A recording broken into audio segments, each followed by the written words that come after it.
மனுஷனுக்கு கோல் அப்படின்றது ரொம்ப இம்பார்ட்டன்ட்ங்க. கோல் இல்லைன்னா டேரக்ஷன் இல்லாத வெஹிக்கிள் மாதிரி, துடுப்பு இல்லாத படகு அப்படின்னு சொல்லுவாங்க. எதை நோக்கி போகிறோம், நம்ம என்ன பண்ணுறோன்ற ஒரு கிளாரிட்டி இல்லாமல் போனோம் அப்படின்னா எங்கே போகிறது? பஸ் ஏறிட்டோம், எந்த ஊருக்கு போகணும்னு நீங்கள் சொன்னால் தானே அந்த ஊர் போய் சேர முடியும். பஸ் ஏறி எங்கேனாலும் போகலான்னா எங்கே போகிறது? அந்த மாதிரி கோல்ன்றது ரொம்ப இம்பார்ட்டண்ட். ஸோ அதை எப்படி நம்ம கரெக்டாக நம்ம வடிவமைக்கணும், நம்மளோட கோல் எப்படி செட் பண்ணணும் அப்படின்றது ஒரு ஒரு 7 ஸ்டெப்பாக நம்ம பார்க்க போகிறோம். சரிங்களா?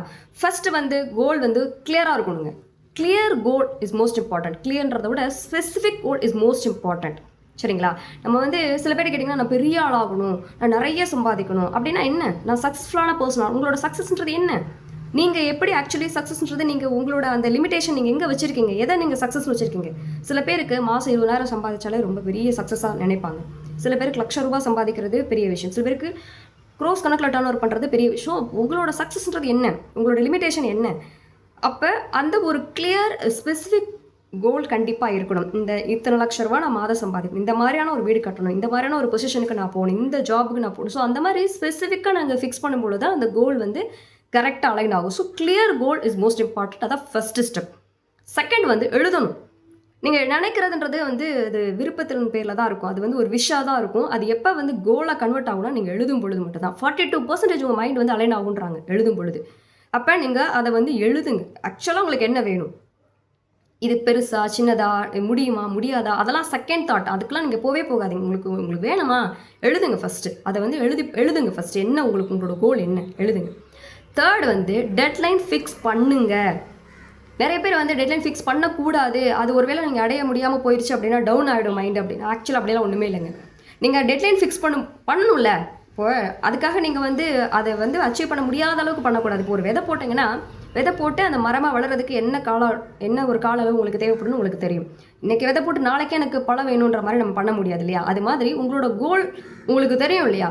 இந்த இதுக்குள்ளே அச்சீவ் பண்ண முடியுன்றது உங்களுக்கு தெரியும். ஸோ ஒரு மினிமமாக அச்சீவபுளாக நீங்கள் டைம் டெட்லைன் ஃபிக்ஸ் பண்ணுங்கள். அது இம்பார்ட்டன்ட். இந்த டேட் டைம் வரைக்கும் நீங்கள் ஃபிக்ஸ் பண்ணுங்கள். அப்போ மைண்ட் வந்து என்ன ஆகும்னா அது வரைக்கும் ரொம்ப ஃபாஸ்ட்டாக உங்களுக்கு மூவ் ஆகும்.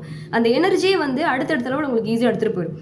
ஸோ அப்போ வந்து கண்டிப்பாக டெட்லைன் இம்பார்ட்டன்ட். எந்த டேட், எந்த டைம், எந்த வருஷத்துக்குள்ளே நீங்கள் அந்த கோலை அச்சீவ் பண்ணணும்னு நினைக்கிறீங்க, அதை ஃபிக்ஸ் பண்ணுங்கள். தப்பில்லை, அதை ஃபிக்ஸ் பண்ணுங்கள்.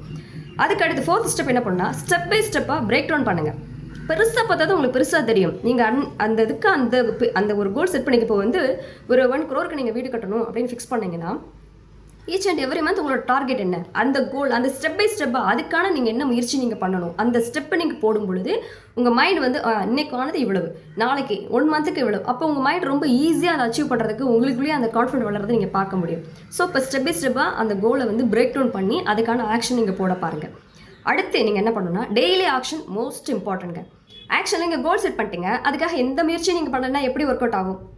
ஓகே, ஸோ அந்த கன்சிஸ்டன்சி மோஸ்ட். அந்த கோலுக்காக நீங்கள் என்ன பண்ணுறீங்க, அட்லீஸ்ட் அதை பற்றி நீங்கள் நினைக்கவாது செய்யணும். அது கூட நீங்கள் பண்ணலைன்னா அப்புறம் எப்படி நீங்கள் அதுக்காக ஒர்க் பண்ணதாக இருக்கும். ஸோ இதெல்லாம் ரொம்ப இம்பார்ட்டன்ட். இது வந்து 5th ஸ்டெப். 6th என்ன பண்ணணும்னா, விஷுவலாக நீங்கள் அதை பாருங்கள். அந்த கோலை நீங்கள் அச்சீவ் பண்ணதுக்கப்புறமா அதனால் ஏற்படக்கூடிய அந்த பலன் இருக்கும் இல்லையா, அந்த எமோஷனை வந்து உங்கள் சப்கான்ஷியஸ் நீங்கள் எஜுகேட் பண்ணணும். அதுக்கு என்ன ரிவார்டு கிடைக்க போகுது, என்ன நீங்கள் அந்த மாதிரியான என்ன பலாபலன் உங்களுக்கு கிடைக்க போகுதுன்றது நீங்கள் ஃபீல் பண்ணணும். எதுக்காக நீங்கள் இப்போ ஒர்க் பண்ண போகிறீங்க, உங்களுக்கு என்ன இது இவ்வளோ சம்பளம், உங்களுக்கு வந்து மாதத்துக்கு உங்களுக்கு இவ்வளோ சம்பளம் அப்படின்றத சொல்லவே இல்லைன்னா உங்கள் ஒர்க் பண்ணுறதுல ஒரு சுவாரஸ்யம் இருக்குமா? உங்களுக்கு என்ன இருக்குன்னு நினைக்கிறீங்க? அதுக்கான ரிவார்டு எதுவுமே இல்லை, அதுக்கான ஒன்றுமே உங்களுக்கு கிடைக்க போகிறதில்ல அப்படின்னா உங்களுக்கு அது என்னன்னு தெரியும். அப்போ அந்த கோல் அச்சீவ் பண்ணால் அந்த வாழ்க்கை எப்படி இருக்கும், நீங்கள் எவ்வளோ சந்தோஷமாக இருப்பீங்க, எவ்வளோ நிம்மதியாக இருப்பீங்க, எவ்வளோ வளமாக இருப்பீங்க, உங்களை சுற்றி நீங்கள் உருவாக்கி இருக்கக்கூடிய அந்த உறவுகள்லாம் எவ்வளோ சந்தோஷமாக இருப்பாங்க.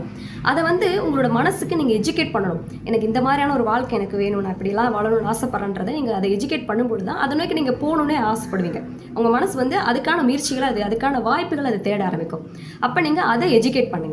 After that affirmation is most important. அது வந்து என்ன ஆகும் அப்படின்னா, உங்களை வந்து வேறு டைரக்ஷன் போக விடாமல் உங்களை வந்து சரியான டைரக்ஷனில் போக வைக்கிறதுக்கு அது ஹெல்ப் பண்ணும். அஃபர்மேஷன் அப்படின்றது வந்து ரொம்ப ரொம்ப முக்கியம். இப்போ இதுதான் இந்த 7 ஸ்டெப். நீங்கள் கோல் செட் பண்ணுறதுக்கான முக்கியமான அந்த 7 படிநிலைகள் இதுதான். இப்போ வரும் அடுத்தடுத்த வீடியோக்குள்ளே நம்ம அஃபர்மேஷனை என்ன, அது எப்படி நம்ம கரெக்டாக ஃபிக்ஸ் பண்ணுறது, விசுவலைசேஷன்னா என்ன, அது எப்போ பண்ணணும், எப்போ பண்ணால் அது ஒர்க் அவுட் ஆகும், இந்த நம்ம ஒரு ஆக்ஷன் சொல்கிறோம்ல டெய்லி கன்சிஸ்டண்ட்டாக பண்ணுறதுக்கு நான் என்ன பண்ணணும், இதெல்லாம் பற்றி நம்ம ரொம்ப டீப்பாக நம்ம பார்ப்போம். இந்த கோல்ன்றது எப்படி தீர்மானிக்கப்படுது, நம்ம வந்து நம்மளோட லிமிட்டேஷன் என்ன, நம்மளோட லிமிட்டிங் பிலீஃப்ஸ் என்னெல்லாம் இருக்குது நமக்குள்ள, இதை பற்றிலாம் நம்ம டீட்டெயில்டாக நம்ம பார்க்க போகிறோம். ஸோ நீங்கள் தொடர்ந்து நீங்கள் டச்சில் இருங்க. சப்ஸ்கிரைப் பண்ணி வச்சுக்கோங்க. இந்த வீடியோ உங்களுக்கு பிடிச்சிருந்தா லைக் பண்ணுங்கள், சப்ஸ்கிரைப் பண்ணி வச்சுக்கோங்க. நிறைய பேர் சப்ஸ்கிரைப் பண்ணால் பார்த்துட்ருக்கீங்க. சப்ஸ்கிரைப் பண்ணுங்கள். தொடர்ந்து நம்ம இந்த வீடியோ நம்ம பண்ணுவோம். இது பிளேலிஸ்ட்டில் நான் போட்டுருவேன். நீங்கள் இதை கண்டினியூவாக பார்க்கும் பொழுது உங்களுக்கு ஹெல்ப்ஃபுல்லாக இருக்கும். எப்படி அடுத்தடுத்து நம்ம கோல் செட் பண்ணுறது, லைஃப்பில் எப்படி அடுத்த கட்டம் மூவ் பண்ணுறதுன்றது உங்களுக்கு கண்டிப்பாக ஹெல்ப்ஃபுல்லாக இருக்கும். இதை தாண்டி இங்கே என்ன நடந்துகிட்ருக்கு அப்படின்னு பார்த்தீங்கன்னா, இப்போ நம்ம கோல்லாம் செட் பண்ணிட்டோம், தெளிவாக நம்மளோட சிந்தனைகள்லாம் தெளிவாக இருக்குது. எங்கே ஆக்சுவலி நம்ம லாக் ஆகுறோம் அப்படின்னு பார்த்தீங்கன்னா, நம்மளோட லைஃப்பில் இப்போ குடும்பத்தில் ஒரே பிரச்சனை, இல்லை கடந்த காலத்தில் ரொம்ப கசப்பான அனுபவங்கள் நமக்குள்ள லோட் ஆகிருக்குன்னு வச்சுக்கோங்களேன். இதெல்லாம் என்ன ஆகும் அப்படின்னா, நம்ம என்னதான் தெளிவான ஒரு திட்டங்கள்லாம் போட்டு போகணுன்னு ஆசைப்பட்டா கூட ஏதோ இடத்துல இதெல்லாம் நம்மளை கீழே பிடிச்சி எடுத்துகிட்டே இருக்கும். அப்போ அதுக்கு உங்களை ப்ரிப்பேர் பண்ணுற அந்த ஒரு ப்ராசஸ் தான் இங்கே கோர்ஸாக நான் கொடுத்துட்ருக்கேங்க.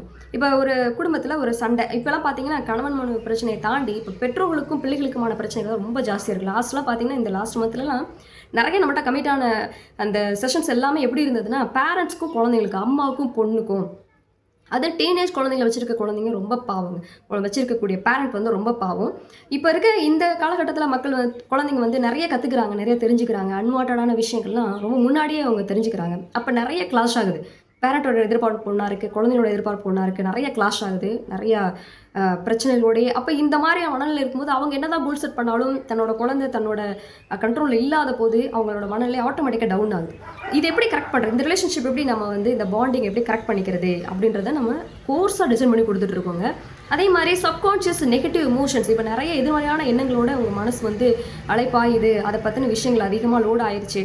நம்ம பட்ட அவமானங்களாக இருக்கலாம், நம்ம தோல்வியாக இருக்கலாம். இதெல்லாம் நம்மளை நமக்குள்ளே இருக்கும் பொழுது என்ன ஆகுனா, நம்ம என்னதான் தெளிவான முயற்சிகள் எடுத்தாலும் கூட இது ட்ரிகர் பண்ணிகிட்டே இருக்கும். உள்ளேருந்து ஒரு ட்ரிகர் பாயிண்ட் நமக்கு இருந்துகிட்டே இருக்கும். அப்போ ஆட்டோமேட்டிக்காக நம்மளோட மைண்ட் டவுனாக வாய்ப்பு இருக்குது.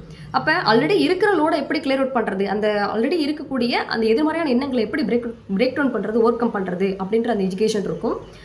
தற்சமயம் இருக்கக்கூடிய சூழ்நிலையில் எப்படி நம்மளை பாதுகாத்துக்கிறது, மேற்கொண்டு எந்த பொல்யூஷனும் நமக்குள்ளே வராமல், வெளியிலேருந்து வரக்கூடிய எதிர்மறையான விஷயங்கள் நமக்குள்ளே உள்ளே வராமல் இருக்கிறதுக்கு நம்மளை எப்படி நம்ம பாதுகாத்துக்கிறது அப்படின்ற அந்த விஷயங்களை கற்றுக் கொடுக்கக்கூடிய சில தளம் தான் இது.